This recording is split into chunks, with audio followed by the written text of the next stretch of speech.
우리 함께 오늘 은혜의 유월절이라는 제목으로 함께 말씀을 보면 좋겠습니다. 여러분, 어떤 한 사람이 하고 싶은 목록을 적은 것을 우리는 버킷리스트라고 이야기합니다. 많은 것을 적고 또 사람들이 그 리스트에 많은 것을 적기도 하고 또 실행하기도 하고 또 상황에 따라서는 그 하고 싶었던 그 버킷리스트를 실행에 옮기지 못할 때도 있습니다. 그래도 하고 싶은 것을 적은 것이 버킷리스트입니다. 여러분들에게는 어떤 버킷리스트가 있나요? 유럽 여행을 가는 것이 버킷리스트가 될 수도 있고, 또 자녀들과 여행하는 것이 리스트가 될 수도 있고, 혹은 혼자만의 시간으로 여행을 다녀오는 것도 버킷리스트가 될 수도 있겠습니다. 저의 버킷리스트를 한 가지 소개하자면, 저의 버킷리스트는 행복한 가정입니다. 제가 행복하지 않은 가정이라서 그렇게 정한 건 아니고요. 가정이 너무나도 소중하기 때문이고, 또 가정에 소홀하지 않겠다라는 그런 혼자만의 다짐을 담은 것이기도 합니다. 여러분, 그런데 구약 이스라엘 백성들에게도 이 소중한 가족들과 함께하는 절기가 있었습니다. 사실 꼭 지켜야 하는 절기들이 너무나도 많았지만, 그 모든 많은 절기들 중에 다 제하더라도 꼭 해야 하고 꼭 지켜야 되는 절기가 있다면 그것은 유월절이라고 할 수 있습니다. 왜냐하면 중요하기 때문이죠. 오늘 본문의 1, 2절을 한번 보십시오. 애굽 땅에서 나온 다음 해 첫째 달에 여호와께서 시내 광야에서 모세에게 말씀하여 이르시되 이스라엘 자손에게 유월절을 그 정한 기일에 지키게 하라. 아멘. 이스라엘 백성들이 광야에서 두 번째 유월절을 이제 지키게 됩니다. 이제 실제로 역사적으로 두 번째 있었던 유월절입니다. 하나님께서 그 정한 날에 지켜라라고 명령을 하시죠. 여러분, 절기라는 것은 추억 속의 그 음악과도 같은 겁니다. 추억의 음악과도 같은 겁니다. 여러분, 제가 중학생 때 좋아했던 가수가 한 명 있습니다. 누군지 밝힐 수는 없지만 제가 또 하나 꽂히면 파고드는 성격이거든요. 그래서 제가 그 가수의 막 앨범을 사기도 하고 그 앨범을 다 들어보고 또 제가 꽂힌 그 한두 곡을 MP3에 담아서 그 한두 곡만 주구장창 들었던 그런 시절이 있습니다. 컴퓨터를 켜면 BGM으로 배경음악으로 항상 그 두 곡을 막 틀어놨었어요. 당시에 제가 또 게임도 좋아했었거든요. 그때 당시에, 지금은 아닙니다. 게임을 좋아하던 그때 당시에 막 그 음악을 틀어놓고 게임을 하기도 했습니다. 그래서 또 여러분, 그 명곡들은 시대가 지나도 명곡이잖아요. 그래서 제가 좋아했던 그 명곡들이 한 번씩 이렇게 길거리에서 들리면 그 곡을 들으면 그때의 장소로, 그때의 그 모습으로, 그 상황으로 돌아가곤 합니다. 어떤 게임을 했었는지, 또 누구랑 했었는지, 또 게임을 할 때 어떤 자세로 했었는지, 또 게임 속의 상황이 어땠는지, 계속 게임 얘기만 하는 것 같은데 누구랑 했었는지, 어디서 했었는지, 또 그때 당시 우리 집의 풍경, 또 우리 집에서 났던 냄새라고 해야 될까요? 우리 집의 냄새, 그런 것들이 하나하나 새록새록 기억나곤 합니다. 여러분, 그런 음악이 또 그런 힘이 있잖아요. 저만 느끼는 건가요? 네, 그러곤 합니다. 여러분, 이런 것처럼 절기라는 것도 그렇습니다. 현재의 나를 과거의 그 사건 앞으로 데려다 줍니다. 그것이 절기입니다. 그것도 유월절도 이제 갓 1년이 지난 두 번째 유월절입니다. 그러면 여러분, 유월절은 도대체 어떤 날이었을까요? 유월이라는 말은 너물월이라는 한자를 붙여서 만든 말입니다. 그러니까 무언가를 넘어갔다라는 이야기를 하는 거죠. 그럼 무엇이 넘어갔을까요? 무엇을 넘어갔을까요? 죽음, 하나님의 심판이 넘어갔다라는 말입니다. 하나님의 재앙이 넘어갔습니다. 첫 번째 유월절의 내용이 출애굽기 12장 23절에 이렇게 나옵니다. 여호와께서 애굽 사람들에게 재앙을 내리려고 지나가실 때에 문 임방과 좌우 문설주의 피를 보시면 여호와께서 그 문을 넘으시고 멸하는 자에게 너희 집에 들어가서 너희를 치지 못하게 하실 것임이니라. 아멘. 여러분, 이게 유월절의 상황입니다. 유월절입니다. 하나님께서 이스라엘을 출애굽시키실 때 바로의 마음이 강팍하니까 10가지 재앙을 내리십니다. 기억하시죠? 그 마지막 애굽의 마지막 재앙이 애굽 땅에 처음 난 것, 장자들의 죽음입니다. 이것이 바로의 그 강팍한 마음을 꺾어버렸죠. 사람뿐만 아니라 모든 가축들의 첫째 것을 다 죽이겠다라고 말씀하십니다. 그런데 문제는 그 애굽 땅에 이스라엘 백성들도 있었습니다. 하나님의 백성이라고 하는 이스라엘 백성들도 있었습니다. 이스라엘의 장자들은 죽으면 안 되겠죠. 그래서 이 재앙을 피할 방법을 주시는데요. 그 방법이 이겁니다. 1년 된 흠없는 어린 양을 잡아서 그 피를 좌우 문설주와 임방에 바르는 겁니다. 그러면 하나님의 재앙이 심판이 임할 때에 그 피를 보고 넘어가시겠다, 그 집을 넘어가시겠다라고 하셨습니다. 그래서 이것을 기억하고 그날을 기억하고 기념하는 것이 유월절입니다. 그러니까 출애굽한 것을 기념함과 동시에 하나님께서 이스라엘 백성에게 생명을 주신 것을 기념하는 절기가 유월절입니다. 이해가 되시죠? 네. 하나님의 백성으로서 새 출발을 하는 시간입니다. 이제 노예로서의 삶은 다 끝나고 하나님의 백성으로 살아가는 첫 출발입니다. 그리고 이게 민수기에 와서는 백성들의 인원을 점검하고 임무를 분배하고 정결을 지키며 우리 레위인들을 봉헌하고 정체성을 다지는 유월절, 두 번째 유월절입니다. 이제는 새 출발, 하나님의 백성으로서의 새 출발을 넘어서 하나님의 군사로서 이제 가나안 땅으로 향하는 그 출발점에 그 시점에 두 번째 유월절을 맞이하게 된 겁니다. 여러분, 사실 우리가 이 유월절이라는 것은 익히 들어서 잘 알고 있잖아요. 유월절 어린 양은 신약에서 누구와 연결이 되죠? 예수님, 감사합니다. 예수님과 연결이 되죠.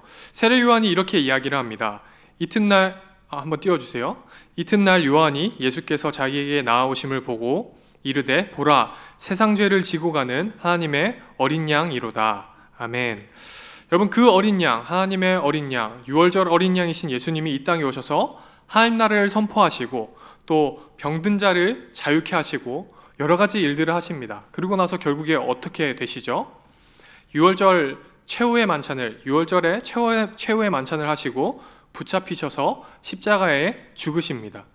자기 몸을 찢으셔서 누구든지 예수님을 믿기만 하면 죄에서 구원을 얻게 하십니다.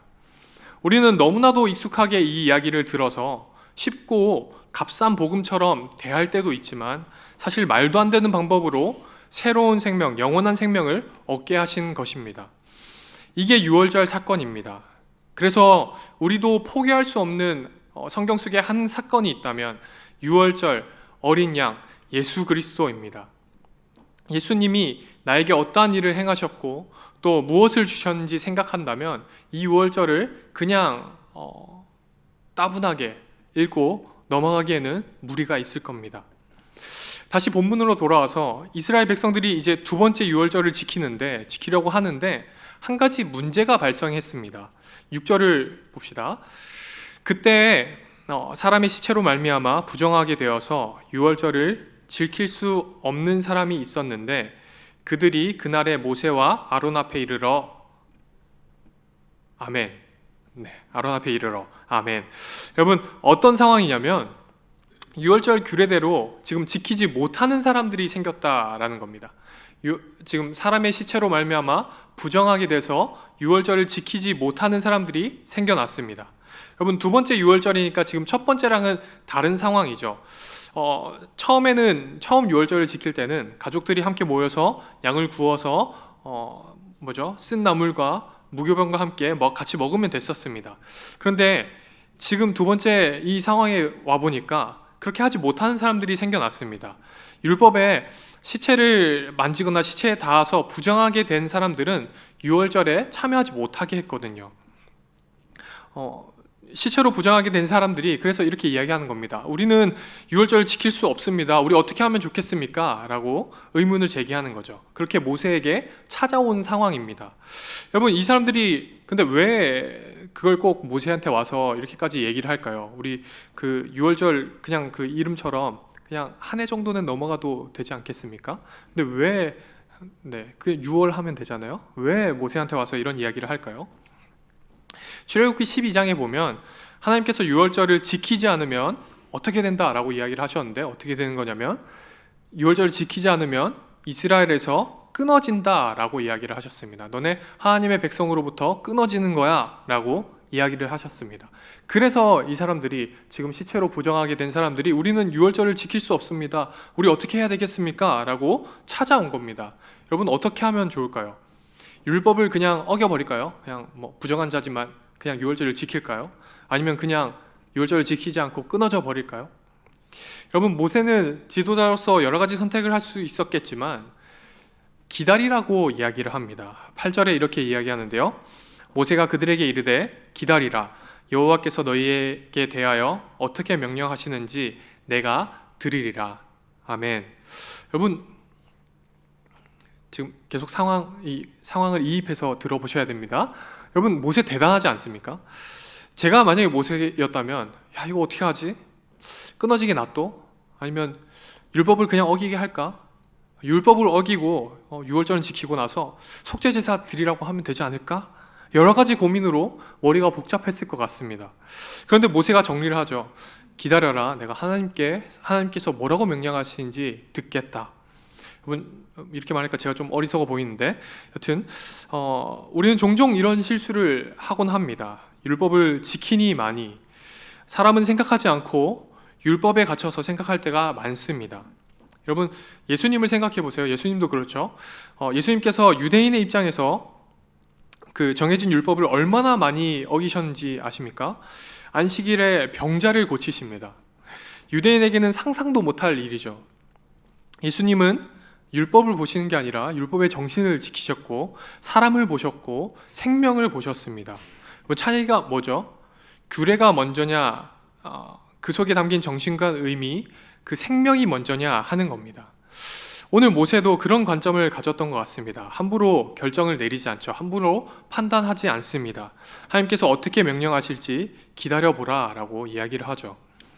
이런 모세에게 하나님께서 드디어 말씀을 하십니다. 10절 말씀인데요. 이스라엘 자손에게 말하여 이르라 너희나 너희 후손 중에 시체로 말미암아 부정하게 되든지 먼 여행 중에 있다 할지라도 다 여호와 앞에 마땅히 유월절을 지키되. 아멘. 여러분 뭐라고 이야기하시죠? 마땅히 유월절을 지키라. 여러분 어떻게 근데 율법이 이미 정해졌는데 부정한 사람들은 유월절을 지킬 수 없다, 지키지 마라 라고 이야기했는데 어떻게 유월절을 지킬까요? 그 다음 절에 이렇게 이야기를 하는데요. 한 달 뒤에 그 사람들은 따로 유월절을 지키라 라고 이야기합니다. 여러분 이 말씀 속에서 이게 좀 느껴지십니까? 하나님의 배려가 좀 느껴지십니까? 유월절에 대한 이스라엘을 향한 하나님의 마음이 좀 느껴지십니까? 여러분 하나님께서 형식 때문에 본질을 흐리지 않으십니다. 유월절을 왜 주셨죠? 유월절이 왜 있었죠? 생명을 주기 위해서, 생명을 지키기 위해서 주셨습니다. 여러분 우리에게 참 생명을 주시는 유일한 신이 하나님뿐이라는 것을 기념하기 위해서 또 주셨습니다. 그렇기 때문에 한 달 뒤에 마땅히 유월절을 지켜라 라고 하십니다. 그런데 13절을 보세요. 여기에 덧붙여서 이렇게 이야기하십니다. 그러나 사람이 정결하기도 하고 여행 중에도 있지 아니하면서 정결하기도 하고 여행 중에 있는 것도 아니면서 유월절을 지키지 아니하는 자는 그 백성 중에서 끊어지리니 이런 사람은 그 정한 기일에 여호와께 헌물을 드리지 아니하였은즉 그의 죄를 담당할지며. 아멘. 여러분 하나님께서 다 배려해 주셨습니다. 지금 다 열어주셨어요. 누구도 열애 없이 참여할 수 있도록 유월절을 또 구원의 문을 열어주셨습니다. 그런데 이 배려를 등지는 사람들, 오늘 말씀을 보니까 정결하기도 하고 또 여행 중인 것도 아닌데 부정하게 된 것도 아닌데 유월절을 지키지 않는 사람들은 끊어진다라고 하십니다. 이 이야기를 히브리서에서도 똑같이 얘기하는데요. 히브리서 2장 3절입니다. 우리가 이같이 큰 구원을 등한히 여기면 어찌 그 보응을 피하리요. 아멘. 하나님께서 구원의 문을 우리에게 은혜로 열어주셨습니다. 누구를 통해서 열어주셨죠? 예수님을 통해서 열어주셨습니다. 예수님을 믿으면 구원을 얻지만 이 큰 구원을 등한히 여기면 그 보응을 어떻게 감당하겠습니까? 라고 히브리서 기자가 지금 묻고 있는 겁니다. 여러분 오늘도 같습니다. 우리는 어떻게 구원을 얻죠? 우리는 어떻게 구원받았죠? 돈으로 받은 것도 아니고 선행을 해서 받은 것도 아니고 우리가 높은 지위에 있어서 받은 것도 아니고 많은 영향력을 가져서 구원받습니까? 아닙니다. 그렇게 믿고 계신 거 아니죠? 네, 그런 건 아닙니다. 구원은 여러분 은혜로 주어진 것입니다. 받을 자격 없는 우리에게 값없이 주어진 오직 믿음으로 주어진 은혜입니다. 여러분 불뱀에게 물린 사람이 노뱀을 쳐다보기만 하면, 어린 양을 잡아서 피를 문설주와 임방에 바르기만 하면 구원받는다라고 이야기하잖아요. 여러분 이게 어떤 행동이죠? 이 행동들이 어떤 행동이죠? 노뱀을 보고 피를 바른다라는 게, 노뱀을 보고 또 피를 바른다라고 하는 게 어떤 행동이죠? 하나님을 믿어야만 할 수 있는 행동입니다. 여러분 불뱀에게 물려서 독사에게 물려서 죽어가는데 노뱀을 보면 산다라는 그런 헛소리가 어디 있습니까? 그쵸? 저만 좀 이성적으로 말이 안 되지 않습니까? 독사한테 물렸는데 노뱀을 보면 산다라는 게 말이 되는 소린가요? 여러분, 그런데 이 말씀을 하신 하나님을 믿는 사람은 그 노뱀을 보고 사는 겁니다. 여러분, 하나님을 믿어서 그 말씀을 따라 행동한 사람들이 결국 구원을 받게 된 겁니다. 여러분, 우리도 같습니다. 십자가의 예수님을 보는 사람, 예수님을 믿는 사람이 죄에서 구원받습니다. 이 사실을 믿으십니까? 아멘. 여러분, 이렇게 생명을 위한 우리를 향한 하나님의 마음이 14절에서 계속해서 나타납니다. 만일 타국인이 너희 중에 거류하여 여호와 앞에 유월절을 지키고자 하면 유월절 규례대로 그 규례를 따라서 행할지니 거류민에게나 본토인에게나 그 율례는 동일한 것이니라. 아멘. 여러분, 이게 무슨 말을 하는 거죠? 이스라엘 너희들뿐만 아니라, 이스라엘 백성들뿐만 아니라 타국인들도 가능하다라는 겁니다. 여러분, 구약의 하나님을 보면 아주 공의의 하나님이 명확하게 드러난다 하잖아요. 그렇죠? 심판하실 때 보면 기면 기고 아니면 아니다 라고 하시잖아요. 딱 떨어지게 심판하십니다. 그래서 사람들은 신약에 나타난 하나님은 사랑의 하나님이고 따뜻한 하나님으로 보이고, 또 구약의 하나님은 공의의 하나님이다, 그 측면이 더 드러난다 라고 이야기를 합니다. 그런데 성경을 잘 보면 또 아닌 것 같습니다. 둘 다 나타납니다. 하나님은 구약에서도 사랑의 하나님입니다. 여러분, 민수기 5장에 보면 나병 환자를, 우리 큐티 하셨죠? 민수기 5장에 보면 나병 환자들을 진영 밖으로 내보내라고 이야기합니다. 너무하죠? 환자잖아요. 나병 환자. 이 사람들 돌봄받아야 될 사람들을 어떻게 진영 밖으로 내보내라고 합니까? 그런데 여기서 끝나지 않습니다. 나병 환자들을 위한 정결 규례를 또 주십니다. 그리고 신약에 와서는 하나님께서 직접 이 땅에 자신의 아들을 보내주시고 진영 밖에 직접 나가셔서 그들을 치유하게 해주십니다. 그리고 그들을 불러주십니다. 여러분, 단순히 병의 회복이 아니라 그 인생을 회복시키시고 다른 무엇과도 비교할 수 없는 생명을 회복시켜 주십니다. 영원한 생명을 주십니다. 여러분, 14절의 말씀도 그렇지 않습니까? 더 많은 사람들이 유월절에 참여하도록, 이 구원에 참여하기를 바라시는 마음입니다. 이스라엘만의 하나님이 아니다라는 말입니다. 여러분, 마태복음 1장에 보면 예수님의 족보가 나옵니다. 그 족보에 유대인들만 나오겠습니까? 흠이 있고 문제가 있고 이방 여인들까지도 포함되지 않습니까? 하나님은 모두가 구원받기를 원하십니다. 하나님의 백성들이 모두가 구원받기를 원하십니다. 그래서 디모데전서 2장 4절에서는 이렇게 이야기를 합니다. 하나님은 모든 사람이 구원을 받으며 진리를 아는 데에 이르기를 원하시느니라. 아멘. 여러분, 말씀을 정리해 봅시다. 여러분, 우리가 우리는 성도입니다. 성도라고 불리는 이유는 예수님 때문입니다. 하나님께서 우리를 세상으로부터 불러주셨기 때문입니다. 우리에게도 유월절이 있습니다. 아니, 유월절의 정신이 우리에게도 있습니다. 하나님의 은혜를 절대로 잊지 않고 하나님의 백성으로, 하나님의 군사로 살아가는 것이 유월절의 정신입니다.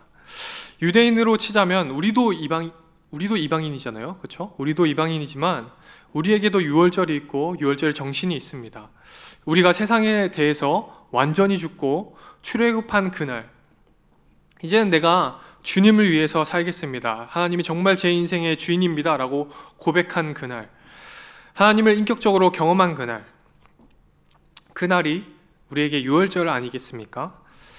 영원한 생명을 보게 된 그날, 우리에게 영원한 생명을 허락해 주신 그 예수님의 은혜, 절대 잊지 않고 기억하며 날마다 감사하는 이 유월절 정신, 이 정신을 이어나가는 저와 여러분들이 되기를 축복합니다. 광야와 같은 이 세상 속에서 하나님의 군사로서 절대로 하나님의 은혜를 기억하며 감사하며 말씀을 따라 살아가는 우리가 되기를 축복합니다. 아멘. 함께 기도하겠습니다. 하나님, 감사합니다. 우리에게 찾아오신 유월절 어린 양 되신 예수님을 우리가 평생 마음에 새기고 우리가 평생 사랑하고 찬양하며 감사하며 살아가겠습니다. 하나님, 오늘도 다시 한번 그렇게 결단하며 다짐하며 나아갑니다. 하나님, 세상 어떤 유혹이 찾아와도 하나님만으로 만족하며 그 사랑에 젖어 살아갈 수 있도록 도와주시옵소서. 그렇게 하나님을 따르며 또 하나님의 백성으로 하나님의 군사로 살아가겠습니다. 그렇게 살아갈 수 있도록 우리를 도와주시옵소서. 사랑합니다. 예수님의 이름으로 기도합니다. 아멘.